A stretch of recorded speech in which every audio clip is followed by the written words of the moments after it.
Welcome back to Final Sector, guys. This is our Saudi Arabia Grand Prix preview. We've come off the back of an interesting first race at Bahrain, going to a very, very different circuit in Saudi Arabia. Much higher speed flowing corners, which should test the downforce of some cars. The track improvements that they have made, if you remember last year, the drivers complained really badly of lack of visibility, like blind corners with barriers. You're coming around a corner because it's such a high speed circuit, they're coming around a corner and they can't see until they're already around. And we had some big incidents last year in junior formulas as well. So they have made some track improvements to improve the driver visibility. It's actually, I was looking at what they did and they've changed quite a lot. So on turns 2, 3, 14 and 21, the barriers will be moved back between 1.5 and 2 meters.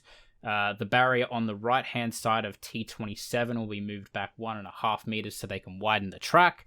And then apparently on turns 4, 16, 22 and 24, drivers requested that it has a smoother barrier on the apex, so drivers can potentially brush past it as they go through it, so they can hit the apex. I thought that was a weird one. It's just don't hit the barrier. But anyway, they've done that.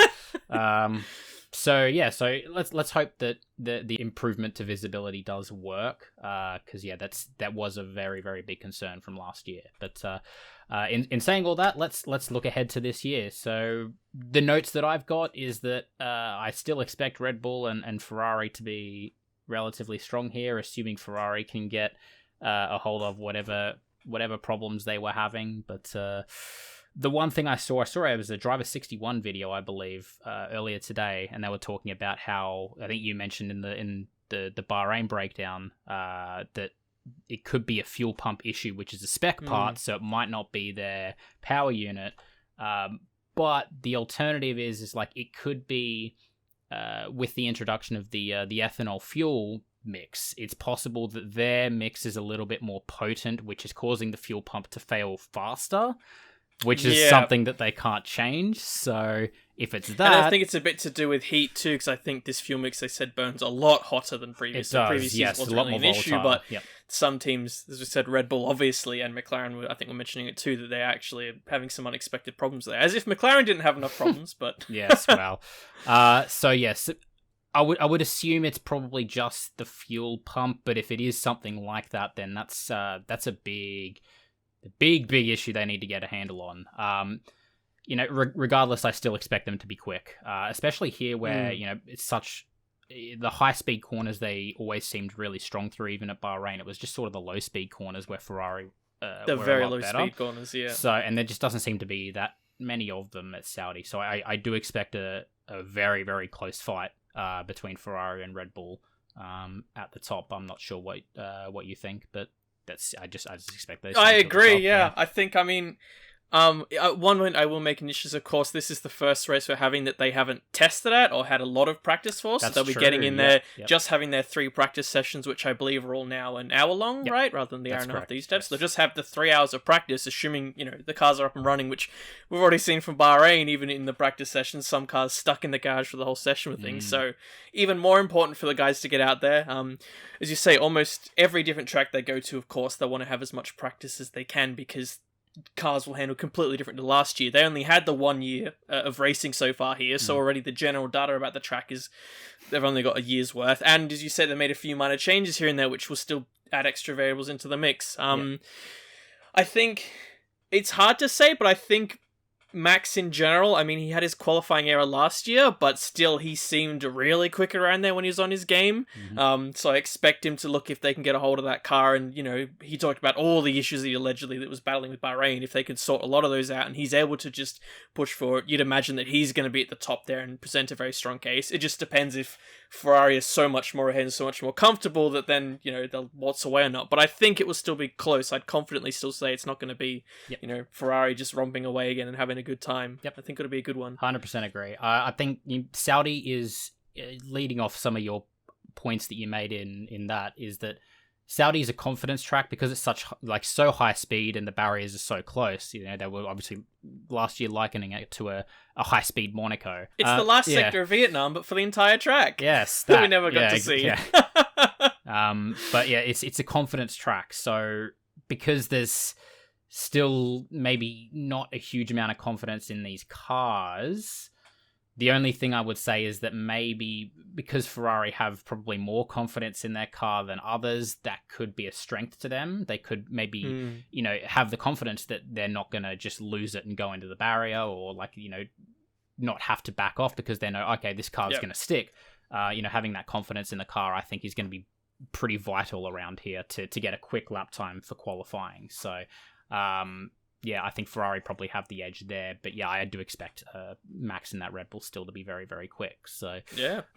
The other couple of points I wanted to sort of touch on is that Aston Martin is still unsure if Vettel will be cleared in time for Saudi. So apparently he is feeling better, but he has to pass both Saudi's COVID thing and also Aston's COVID thing. So they said as long as he gets a negative test, then he should be fine, but they're still not quite sure as of yet. So hopefully we'll see Vettel back, but if not, then I imagine they'll hold on to Hulkenberg again for that second one. So the other team that I think will still struggle is McLaren, like you mentioned. Yes.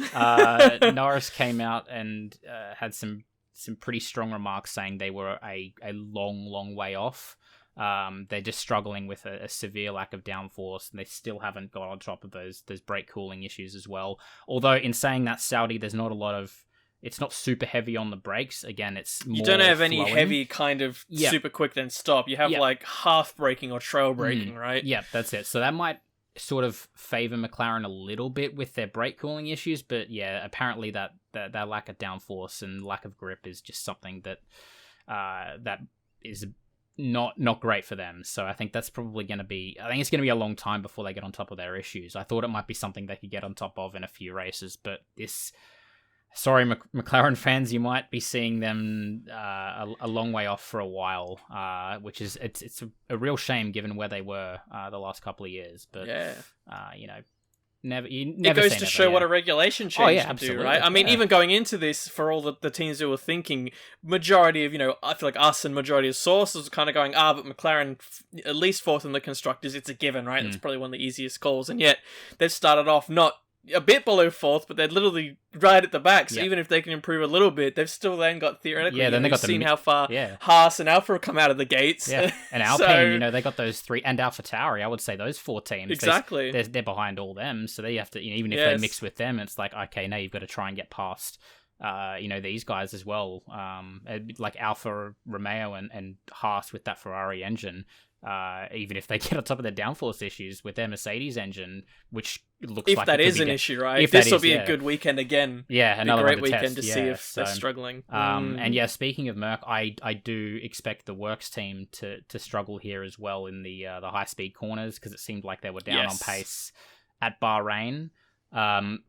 In saying that, Toto said they're gonna just cut like a lot of drag off there. I think he said take a chainsaw to it. So he's just gonna run super low drag on that rear wing. So maybe that'd improve their top speed, and maybe it's not a power unit issue at all, and we've been spouting all this nonsense for nothing. So that'd be cool if it was, because it'd be good to see 3 teams up there at the top. But it would. I do expect Merc probably to, again, just be a little bit behind for now. So this is a track where getting the ground effect, I think, is really tested here in terms of a lot of these corners. You really want the car to be sucked, so you can just I think of that hairpin as you go down towards the left side of the track and you swing it around there, right? You want to be, you got your camera going. As long as you suck down, you can fly around. And I saw an image of I don't know who it was. I can't give credit to it, but it was a comparison of I think it was partway through one of the fast corners in Bahrain, and you could see kind of like the shadow from the distance from the bottom of the car to the ground. Yeah. And on the Ferrari and the Red Bull, it was tiny, but the Mercedes was noticeably, there was like a little gap you could see, right? So they obviously, because of the porpoising and the issues, did have to run higher, right? Which would be why they were struggling a lot for grip. Yeah. So going to someone like Saudi, if they know that already they have to run that bit higher, and that's maybe why they're saying just get rid of all the arrows, so then there's less, bobbing the car around, and just suck a brick down to the ground and just go with that. Yeah. So Well, we'll see what happens there, but I guess we'll go into predictions. Who do we think's gonna win qualifying and then win the race? I think. Do you want me to go first? Yeah, go. For both or for one? Let's go qualifying. All right, qualifying. I think it'll be Leclerc again, because I think over one lap he's by far the most confident at the moment. I think his only real. Whether I think it's a 1-2 Ferrari, I haven't thought that far yet. It could be similar to last weekend, but I think the Leclerc call on my side is a pretty confident call. Okay. I'm gonna say Max. Oh. So I was thinking about it, and I was like, I could go Ferrari. After seeing, and I know obviously Max didn't finish his qualifying lap last year, and it was a different car, caveats. But that lap that he nearly finished was on pace to be one of the best qualifying laps I've ever seen in Formula One history. Yes. So he very quickly understood how to drive the car quickly around that track, more than anyone. And I do expect a very unique track at that. Yeah, that's it. So I expect him to do the same here. And he has got a Red Bull, which is still fast, particularly over the one lap and particularly through the high-speed corners. So I can see him taking qualifying. As for the race, I'm going to say Leclerc's going to win the race, though, because I still think... Are you really? Yeah, I think... In terms of degradation, the tires we've seen are obviously they're wearing and leaving the drivers in terms of grip so quickly. Based on Bahrain, I'm gonna say caveat. Based on one race, this is what I've seen. Don't yell at me, please. Yep. But I can see there being a lot of pit stops, and I do think that just because of how good Ferrari's race pace is, I think that Leclerc will be close enough in at least one of those pit stop windows. I don't know if it'll be an overtake, but I think he'll be able to stick close enough that he'll be able to get past somewhere, either on track or through a pit stop change, like an undercut or an overcut or something. I just think that Leclerc will be able to do that there. So, that's what I predict. Who have you got for the race then? You're going to say Leclerc? So, I've gone the inverse again on the two of them. So I do think Max will take it. Wow. Again, I think just that confidence he has over a race distance, and of course this is assuming that I'm fairly confident they can get on top of what they need. Yeah. I think last race, although it was a bit higgledy-piggledy and there was some, arguments you could make that maybe they could have done their strategy differently, and he was arguing he wanted to push and all that, and I mean, more so just saying there seemed to be a bit of chaos there and constant issues throughout the race, so even if it was that close, I think if they can get on top of that, which there's a reasonable chance for them to get on top of it, that they should be closer. I think it'll be quite a chaotic race. I mean, I would almost say it's guaranteed to be at least a safety car. There's a decent chance of a red flag. I mean, even if they are trying to open up the track a bit to make it slightly less crash heavy, these cars, when they lose grip so much faster than last year, they've got walls there. It's not like Bahrain where cars could skid out or, there's room for people like Mick to do a 360 and keep going, right, as we saw. So I just think with all those factors combined, that Max has always really excelled in those scenarios. That's true, yeah. We didn't really... I was excited. It was almost a shame for Bahrain, not to talk about Bahrain too much, but it was a shame to see on the restart that he had so many issues, because I think that restart, he really could have pounced on it, but he was dealing with that steering issue and then the resulting power loss. So I think if those scenarios are going to be even more pertinent going forward into the next race, it throws a good bone to him. I think it's going to be really close, but I do think he's just ever so slightly more likely to win out, my view. All right. Well, what do you think? You people watching, leave a comment below who you think will win qualifying or the race. I'm really excited for this one. Like you said, I think it's going to be a bit chaotic. Hopefully not too chaotic. We don't want we don't want stoppages every 2 laps. We don't want big crashes into barriers, but just enough chaos to make it exciting and interesting. But enjoy the race, guys, and we'll be back after next week with the breakdown. See you then. Take care.